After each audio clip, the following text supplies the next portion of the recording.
យ៉ាងលូស្រាប់តែបញ្ជាខ្ញុំដកទ័ពទៅវិញប៉ះហើយទៅគេថាឆាវស្រាប់តែបញ្ជាទ័ពមកវាយប្រហារមិនអាចទេឆាវកំពុងតែប្រយុទ្ធជាមួយនឹងសុនឈៀននៅតំបន់ជីងជាងគេមិនអាចវាយប្រហារហានចុងហើយទោះជាគេវាយក៏ដោយក៏ចាងលូគួរតែផ្ដោតដំណឹងតាំងពីយូរមកហើយដែរចាងហ្វីបោះហើយឆាប់ចេញប្រយុទ្ធចាងហ្វីបោះឆាប់ចេញប្រយុទ្ធលោកមិនតបចាងហ្វីនោះបោប្រយុទ្ធទៀតហើយវាក្អែកមែនតើមកឆាវយើងជាអ្នកក្លាហានម្នាក់ដែរបើសុំបីតែចាងហ្វីក៏យើងវាយមិនឈ្នះថ្ងៃក្រោយយើងគួរឈរជើងយ៉ាងម៉េចប្រាប់ចាងលូថាយើងវាយយកជាម៉ងសិនចាំដកទ័ពហេមកឆាវហ៊ានប្រឆាំងនឹងបញ្ជារបស់យើងថែមទាំងទៀមទាស្បៀងហើយនឹងអាវុធពីយើងទៀតដែរអត់នេះផ្ដាស់ពេកហើយលោកម្ចាស់មកឆាវមិនព្រមត្រឡប់មកវិញបញ្ជាក់ថាគេគ្មានបំណងល្អទេលោកម្ចាស់ត្រូវតែប្រយ័ត្នប្រយែងណាឥឡូវចេះចុះលោកទៅប្រកាសបញ្ជាទៅផ្ទាល់ប្រាប់មកឆាវថាបើមិនលើកកងទ័ពមកវិញក៏បានដែរតែក្នុងរយៈពេល1ខែត្រូវតែសម្រេចកិច្ចការ3ទី1វាយយកស៊ីជួនទី2កាត់ក្បាលលាវចាំងទី3វាយលីប៉ៃឲ្យបានសម្រេចបើសិនជាកិច្ចការទាំង3មិនបានសម្រេចទេយើងនឹងផ្ដាច់ស្បៀងគេភ្លាមទទួលបញ្ជា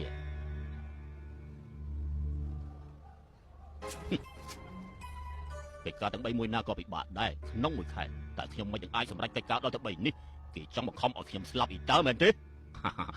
លោកមេតបលោកម្ចាស់ខ្ញុំមិនបង្ខំលោកទេគឺខ្លួនលោកបានសន្យាមុនណាលោកម្ចាស់ថាគឺត្រូវតែចាប់លីប៉ៃជូកលៀនទាំងរស់ឥឡូវក៏ឡងហួសច្រើនខែមកហើយលោកអត់មានបោះជំហានទៅមុខហើយក៏អត់ដកទ័ពគឺលោកម្ចាស់ស្រឡាញ់លោកមេតបទើបឲ្យលោកមេតបដកទៅហាន់ចុងវិញណាចុះបើខ្ញុំទៅវិញស្បៀងនិងអាវុធនៅឯហាន់ចុងគឺរងចាំបើលោកមេតបគ្មានស្បៀងតើលោកមេតបធ្វើសង្គ្រាមយ៉ាងម៉េចនឹងកើតនោះ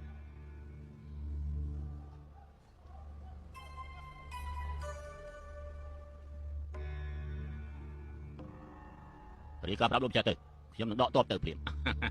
អញ្ចឹងគឺត្រូវហើយខ្ញុំជឿថាលោកម្ចាស់ប្រកាសជាចេញមកស្វាគមន៍លោក30យោជ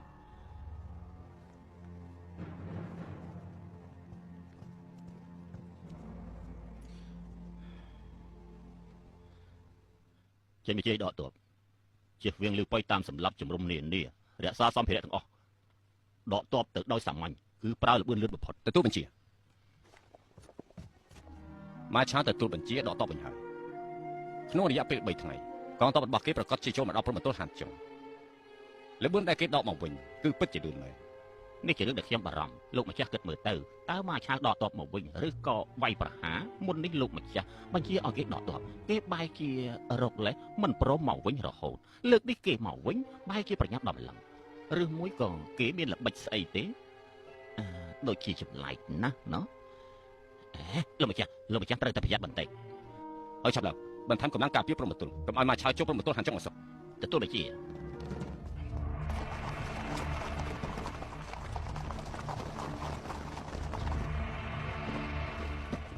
អ្នកខាងលើចាំស្ដាប់ខ្ញុំគឺជាមេតបប្រមុខម៉ាតាយទទួលបញ្ជាដល់កងទ័ពវិញឆាប់បើកទ្វារក្រុងទៅលោកម្ចាស់មានបញ្ជាមិនឲ្យបើកទ្វារទេបើបញ្ជាខ្ញុំដកទ័ពវិញហើយនេះបានច្បាស់ឲ្យខ្ញុំចូលក្រុងចាំចូលក៏បានសូមជួយកូនចៅលោកមេតបដាក់អាវុធចោលហើយចូលមកដោយដៃទៅទីឈប់អូលោកមេតបបាទ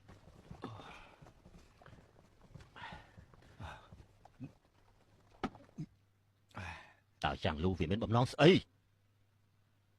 ខ្ញុំយល់ថាចាងលូប្រកាសជាសង្ស័យបងហើយ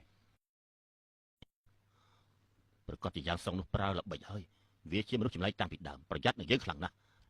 ឯនេះចាំទេឆ្នាំទៅចាងលូលើកកូនស្រីមកឲ្យខ្ញុំគឺវាជាអ្នករារែកដែរបងប្រុសរឿងដែលខ្លះហួសកុំយកមកនិយាយទៀតឥឡូវកងទ័ពរបស់យើងដកមិនបានចូលមិនបាននៅកណ្ដាលព្រៃភ្នំតើគិតយ៉ាងម៉េចទៅលោកមេតបជូកលៀនសុំជួប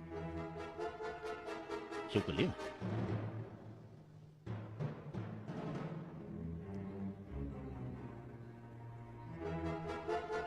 ជួកលៀនសូមគោរពលោកមេតប